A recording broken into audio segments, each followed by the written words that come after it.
Ok, dans votre vidéo qui est là donc sur la page 1, donc fenêtre objet interactif multimédia, vous n'avez pas la lecture au chargement qui est enclenchée. Donc je la désenclenche ici, je l'avais juste enclenchée pour voir qu'en effet la vidéo fonctionne, mais on ne sait pas la contrôler.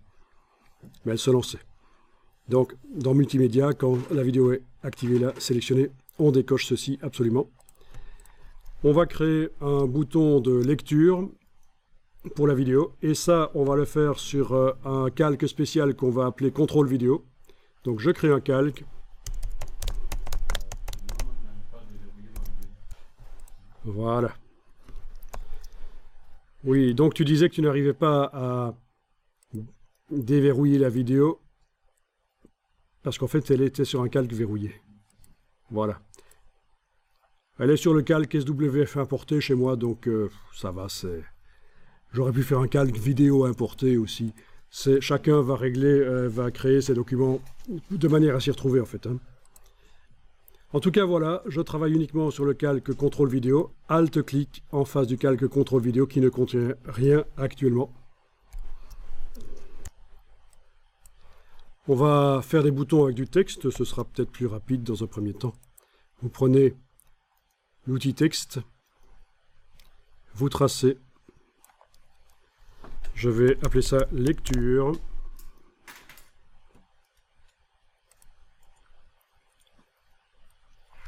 Je ne vais pas soigner le design du bouton ici. Je double-clique sur la petite case qui est à l'opposé ici, vous voyez, et ça redimensionne le bloc. Donc ça, c'est une petite astuce intéressante. Quand on double-clique sur la petite case en bas à droite, ça redimensionne le bloc pour qu'il en serre le contenu. Si vous double-cliquez sur la petite poignée ici, ça redimensionne le bloc, mais seulement dans un sens. Si vous double-cliquez sur la petite poignée là, ça le redimensionne seulement dans l'autre sens. Donc voilà, c'est pratique. Voilà, on va dire que ça va devenir un bouton. On va tester pour voir si ça fonctionne.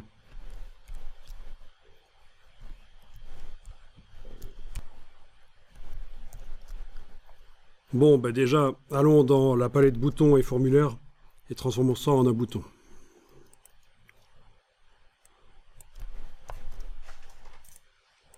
Bouton que je vais appeler lecture vidéo vache.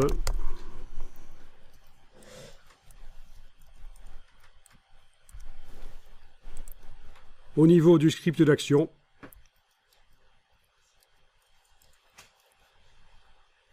vous avez ce qui concerne la vidéo.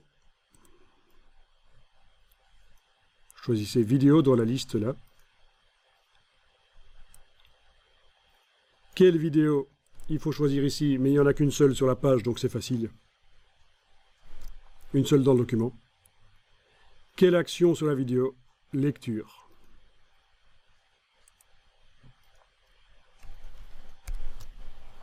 Je teste ça, j'enregistre sous un nouveau nom le document et je vais l'exporter. Et on va tester pour voir si ça marche.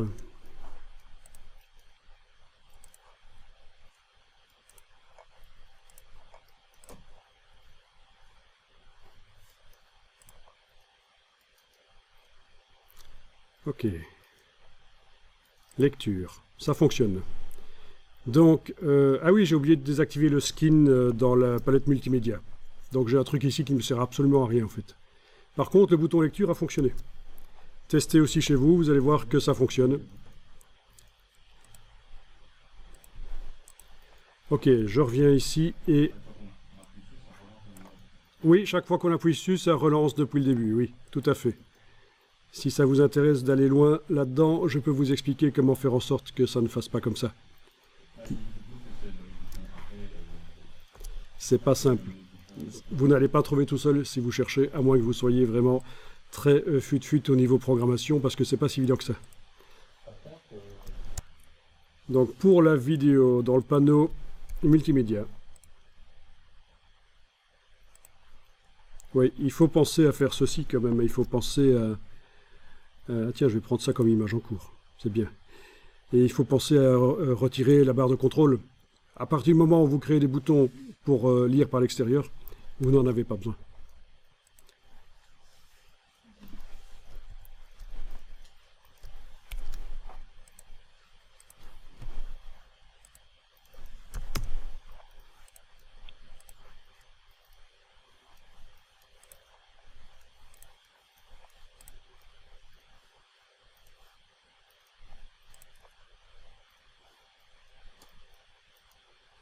Voilà, quand je clique n'importe où, ça ne passe pas à la page suivante. Quand je clique sur lecture, ça marche, ça lit.